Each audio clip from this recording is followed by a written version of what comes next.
sowan meneh ana laladan Palareja ya Mbak. Pancen ketara nyata ibarate kaya kebu sapi mulih ning kandange dhewe. Lan aku ora lali karo sejarah, saya tidak menutup mata bahwa pertama kali Cangik Limbuk Madangkara sowan ning Ponorogo ya diwiwiti saka Palareja. Tepuk tangan untuk desa ini. Nah, nanti kaya ngono kuwi. Mula kepiye wae sing didhawuhake karo panitia, apa sing didhawuhake Pak Lurah, aku anane mung mbangun miturut anggarane wontene pinten, waton kenging kula dum turane kena nggih tuku pedah motor, matur nuwun. Pedah motor wae sing larang, mboten enten larange yen kalih mriki saestu merga ya sejarahe pancen kaya ngono kuwi lho Nduk. Awake dhewe iso tekan daerah Jetis, daerah Sawu, Sambit dan lain sebagainya Semarata wiwitane saka Palareja wayangan ning kantor desa kae. Iya, ngono. Mula mumpung disekseni karo para penonton kabeh, upamane kok sesuk-esuk bendahara utawa Pak Lurah maringi pelunasan karo awake dhewe ora tak tampa. Ora ditampa. Demi Allah sebab wis dilunasi sore mau. Malah muni sing ora-ora. Intine matur nuwun ya, Mak. Marang sedaya para warga masyarakat Palareja sing kompake pancen kaya mengkene. Per RT iki 5 juta. Ngen kuwi kenene Agustusan. Per RT 150 ndudhet ae. Nah iya kaya ngono kuwi. Yen rapiye sing bener-bener ngrungkepi marang jati diri, seneng karo budayane dhewe, seneng karo kerukunan, mokal iso mawujud endahe kaya ngene. Ya. Bersih desa Palareja Dadatan Ponorogo. Bener.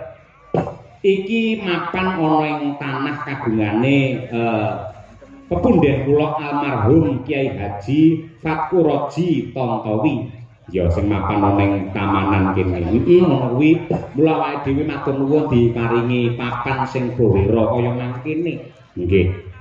Ugi ngaturaken panuwun dumateng Bapak Kepala Desa Bapak Haryanto sing tansah ditresnani karo Kyai ing Palareja kene. Yen ora digandrungi, ora ditresnani karo warga masyarakat, mokal panjenengan iso dadi kepala desa nganti 2 periode. Nganti kaya ngono kuwi.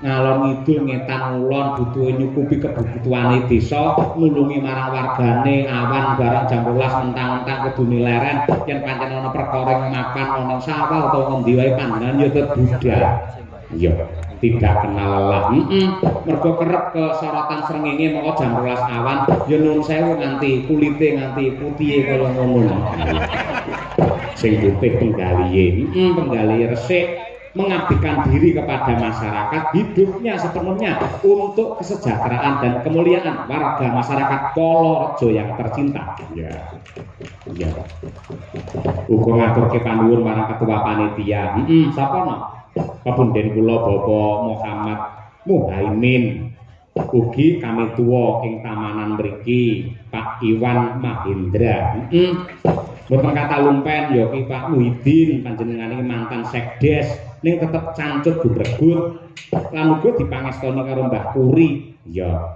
karo Haji Suhari MH Dewan PKB terus Pak Agung Priyanto Dewan PDI Perjuangan sing nyatane panjenengane garwane Bu Camat wah iso ngono iso nyatane kowe dalang bojomu sinden ya iso iya bener kaya mengkono iki uga ngaturake panuwun marang para karang taruna utawa pemuda dukuh tamanan yang sangat kompak dan solid ya Mbak nyatane iso mawujud kegiatan simaan Al-Quran doa bersama istighosah kirab budaya napak tilas Bupati Ponorogo Lor ing jaman semono iya bener ugi salam hormat dumateng para pengurus para takmir masjid ing Miftahul Huda kono kuwi sing mau nderek jamaah nang kono iya sembah dhuwur bersih desa ya bersih desa wis cetha dadi ajangan silaturahim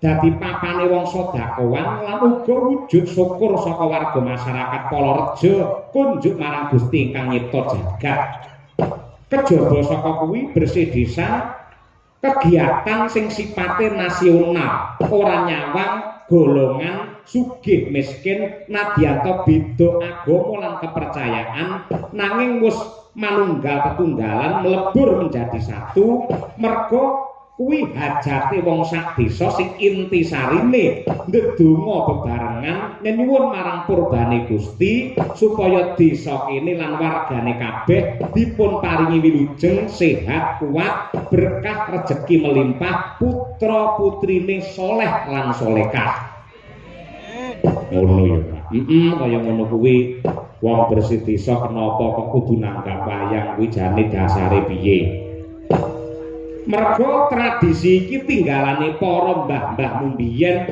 para leluhur mumbiyen sing babak lan berjuang kanggo mbangun desa iki. Aku lan kowe bisa urip kepenak mapan ana ning desa mergo lantaran jasane para leluhur biyen. Kejaba saka kuwi seni tradisi mbuh sak propirane mesti nggawa pesan moral utawa tata krama subasita sing kabeh mau ana gandeng cenenge karo moral tingkah laku muna-muni sing luwes lan pantes supaya ora natoni atine sapa-sapa ngono apa meneh jaman sing wis kaya ngene lho yen nyawang bocah-bocah sok-sok melu gregeten sok-sok yo melu prihatin iya yen ngumpul karo kancane diundang wong gerang meneng wae acuh tak acuh ketungkul anggene dolanan HP mula kula nyuwun dumateng Bapak Ibu menawi wonten tontonan wayang pas malam libur kados dalu menika monggo putra-putranipun dipun kanthi dijak mirsani wayang supaya tradisi sing kaya ngene tetep dingerteni karo anak putu ngerti basa Jawa ngerti karo tata susila kanggo nyelametake generasi supaya ora kelangan jati diri lan adat ketimuran sing pancen dadi ciri khase wong Nuswantara iya lan perlu di ngerteni ya no marang generasi saiki yen leluhure dhewe kuwi wong sing ampuh wong sing sekti wong sing pinter dudeng sama ladeng ngono kae sing peradapane jaman biyen wis tumata wiwit jaman kuno wis bukti cetha nganti saiki awake dhewe iso nyawang adeke Candi Borobudur besarnya kerajaan Majapahit lan tumangkare adat budaya maneka warna sing becik lan endah kuwi wis dadi bukti yen mbah-mbahe dhewe kuwi wong peng-pengan wong sing hebat mula bocah saiki kudu pede lan bangga dadi wong Jawa kaya ngono kuwi kaya ngono kuwi aja malah membanggakan ya kuwi orang luar negeri produk yang ora Amerika mo kendaraan yang ora Jepang mo ya jambu yang ora Bangkok ora gelem ya rumput yang ora Jepang ya mo kates yang ora Thailand ya mo ayo kocapa bareng gula Jawa mlenyek ayo wis kaya ngono kudu dilekake marang para generasi kabeh inti sarine wayang mau minangka cegah ngungon kinarya ngempalaken para warga ning inti sarine nderekake marang kabeh para perangkat desa dipandhegani dening Bapak Kepala Desa nyuwun marang Purbani Hyang Agung nyambung rasa kelawan Gusti ingkang Maha Kuwasa muga-muga kanthi bersih desa wiwit dina iki nganti kukuting jaman sedaya para warga masyarakat Kalareja tansah manggih hayu lan rahayu durga mendak kala sirna yuwana basuki pinaringan wujude rejeki ingkang melimpah ruah kebak barokah pinaringan tentrem lahir batin lan uga keselamatan donya tekan akhir gampang anggene golek sandang pangan Allahumma